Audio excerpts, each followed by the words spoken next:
The Sri Lanka Navy, as one of the key pillars of Sri Lanka's maritime defense and security, plays a crucial role not only in safeguarding our waters, but also in supporting and enhancing the commercial shipping and maritime industry. So on that note, to now address the gathering next, ladies and gentlemen, we're honored to invite on stage the Vice Admiral Priyantha Perera, Commander of the Sri Lanka Navy, as we welcome him to give us insights into the Navy's invaluable contributions to the commercial shipping and maritime sector. Ladies and gentlemen, let's now put our hands together as we welcome on stage the Commander of the Sri Lanka Navy, Vice Admiral Priyantha Perera.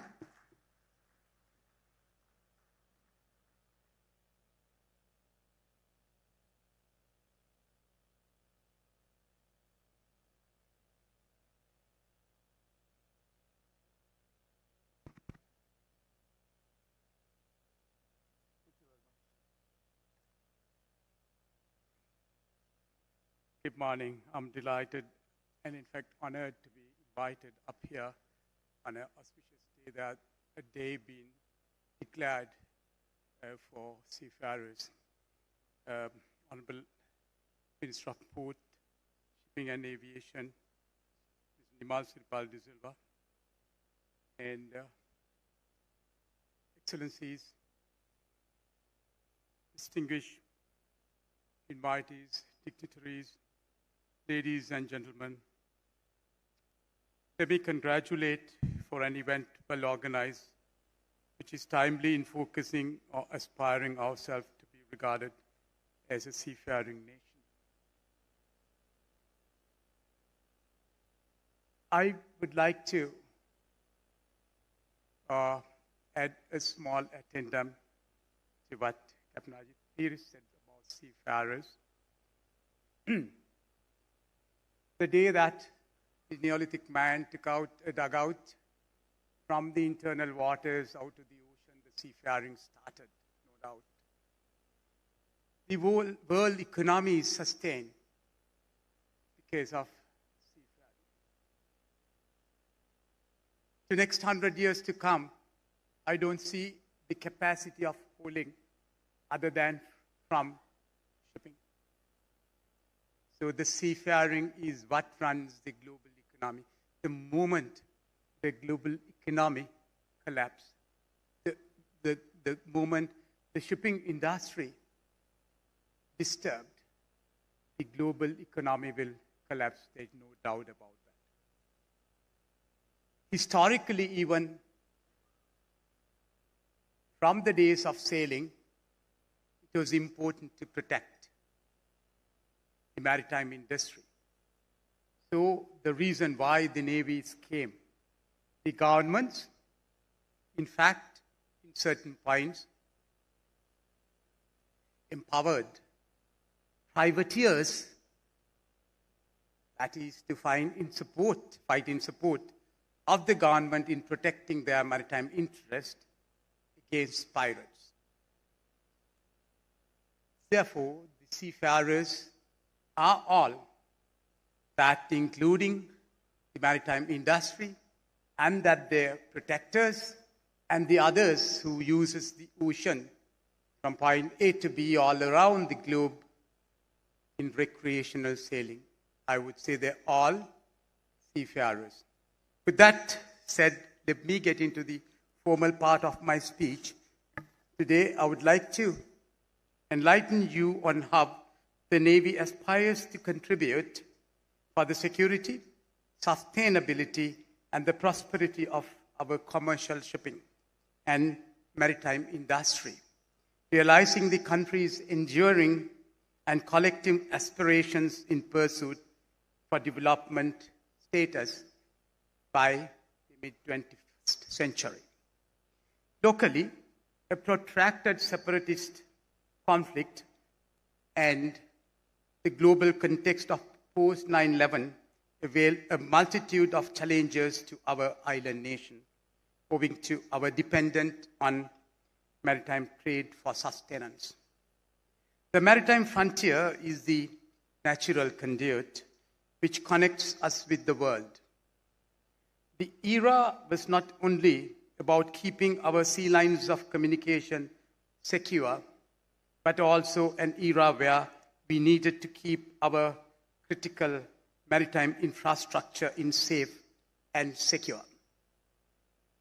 It is no exaggeration that the terrorists were hell-bent at crippling our economy at whatever the cost, and need no reiteration on Navy's tremendous efforts that secured ports of this country unaffected despite multiple efforts of terrorists to disrupt operations and infrastructure. By this time, the Navy, as a credible and deterrent surface combat fleet, not only was able to secure our sea lanes, but also able to supply much-needed humanitarian aid and provisions for the thousands of innocent citizens in the north. Sri Lanka Navy's effort gained international attention as we were entrusted with the responsibility of securing port security under the ISPS code. These efforts provided much-needed assurance locally, regionally, and globally that the maritime trade and commerce would contain unhindered. We are in a decade that it is defined by incalculable outcomes, chaos, and unpredictability. We were witness to a string of disruptive innovations sweeping across the globe. This allowed to continue. The best estimates suggest that there is an apparent global economic slowdown in coming years. Indeed, the COVID-19 pandemic had a considerable impact on disrupting supply chains. However, what is transpiring in the Red Sea provides a glimpse of this stark reality. With intensifying attacks and threats on global commons, our darkest fear is the possible precipitation of these events across geographic space and into our shores. Let me emphasize, COVID-19 wreaked havoc on global supply chains, and many ports across the world were reluctant to harbor or provide shelter, assistance for seafarers, passengers, and ships. The Sri Lanka Navy, along with the Ministry of Ports, Foreign Affairs, and Health, provided our expertise, manpower, and assets responding to such call of distress by the global seafarer community. Indeed, these efforts were acknowledged across the globe. Similarly, when it was declared that the Navy was going to deploy a ship in the Arabian Sea recently, to oblige our global commitments, many local elements were disgruntled. Yes, we do lack certain capabilities, and there are limitations that the nation could provide or invest as we grapple through turbulent times. But we know ourselves better than anyone, and we had improvised as we understood that this was an opportunity to present ourselves globally as a credible stakeholder in the Indian Ocean and to engage ourselves in preserving and protecting the freedom of navigation. But we know ourselves, apart from this, the Goal Dialogue has come about to be the flagship maritime event of Sri Lanka, evolving from its mere naval orientation to host a multiplicity of maritime stakeholders representing industries, shipping operations, legal entities, and multilateral organizations. So how are we, the Sri Lanka Navy, gearing up in contributing to the maritime fraternity at large? Recently, we presented our proposed way forward, the Navy's strategy for 2030 and beyond, to His Excellency the President. Let me say why. Already we have witnessed one of the largest marine environmental disasters in known history in this country, flagged under ME Express Pearl of Colombo in 2021. The incident exposed and illuminated our institutional, legal, and resource capacities to respond and manage such eventualities. We were actually under-equipped as a first responder, despite understanding the consequences of maritime accidents through more recent events in our maritime zones, international waters, and global sea lanes. Meanwhile, the Navy is focused and determined at ensuring the safety of seafarers in our maritime zones. We have already upgraded and developed the MRCC Colombo, Marine Rescue Coordinating Center Colombo, to a fully flourished center, and the IFC Colombo. Whilst the MRCC is focused on responding to maritime eventualities and distress, the Information Fusion Center Colombo is equipped with state-of-the-art technology in monitoring vessels of interest in keeping our sea lanes free from illicit and criminal activities. The advent of unmanned and autonomous aerial, surface, and subsurface vehicles have made the maritime industry exposed and vulnerable. Our approach to these volatile strategic realities, future context, and persisting challenges in the maritime domain have to be dealt with innovative, pragmatic, and collective efforts, and we should create the ways, means, and ends in appraising and responding to such. Focal ways are maritime security strategy, maritime domain awareness, maritime safety, maritime security, enforcement of maritime law, protection of natural resources, maritime search and rescue, disaster response, and port operations and security. This we will do our best to guarantee. The National Hydrography Office, with the Navy as a lead stakeholder, has been vested with the authority for regulating and conducting the hydrographic affairs of the country through the newly enacted National Hydrographic Act No. 7, 2024. This office shall take prompt action to eliminate adverse effects of poorly charted waters belongs to the country and to produce updated electronic navigation charts befitting to the international standards, thus ensuring the safety of navigation of our waters. The island states' progress and future prosperity lies with leveraging the maritime frontier.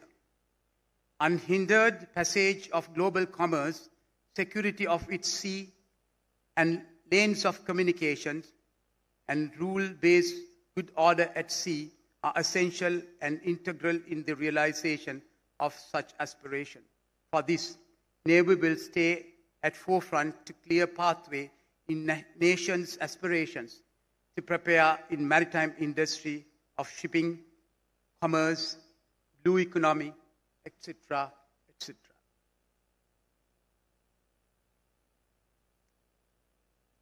In conclusion, this forum is also for me to say that the maritime facilitation, as we have been historically proven, is sustaining. But as we heard at the beginning, it was mentioned about the historical facts of the seafaring in this country, where I believe it was mentioned Parakrama Bahu's ventures into Burma and South India, to Admirals to Admirals Aditya Nagaragiri and Damila Adhikari, who has gone. But the point is, 500 ships that were built alone the East Coast, the technology and the know-how, what has happened to that? Right alone, the history we have been, other than few cases of seafaring of this nature, maritime assisting nation. The coffers of the kingdoms of the past were filled with the riches that came in through that such industry. But the skills that we had has evaporated and gone.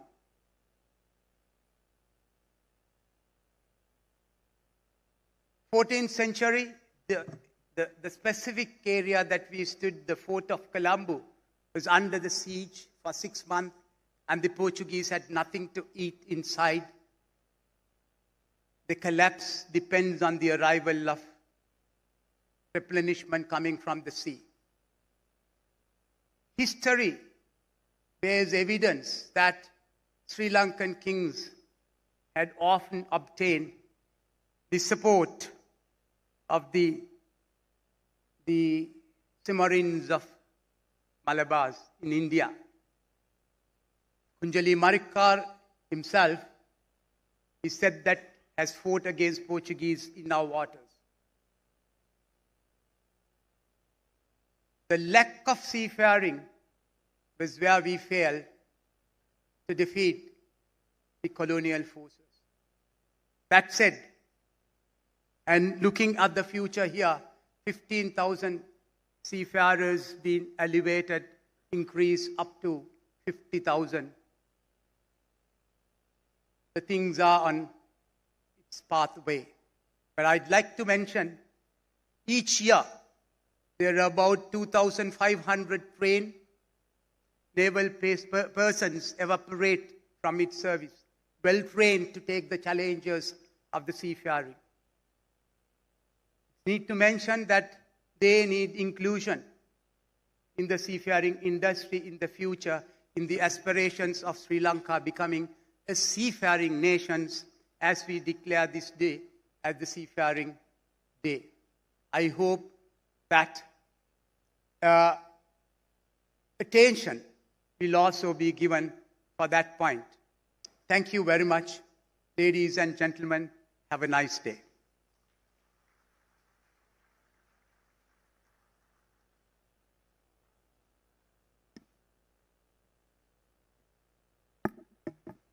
Thank you very much, Vice Admiral Priyantha Perera, the commander of the Sri Lanka Navy, for sharing with us your insights. And we appreciate both Vice Admiral Priyantha Perera as well as the Navy for their leadership in ensuring the safety and security of our seas. Up next, ladies and gentlemen, it's time now for us to add some color to this wonderful morning. We're delighted to now present before you an exhilarating performance by the Sri Lanka Navy. And in this captivating dance, the Sri Lanka Navy will bring to life the beauty and the power of the seas. So without further ado, let's take a look at what they have in store. Ladies and gentlemen, please put your hands together for the Sri Lanka Navy dance troupe.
Well, ladies and gentlemen, that was an exquisite performance by the Sri Lanka Navy dance troupe, depicting for us the glory of the majestic sea. We thank our talented performers for enriching our event with their dance.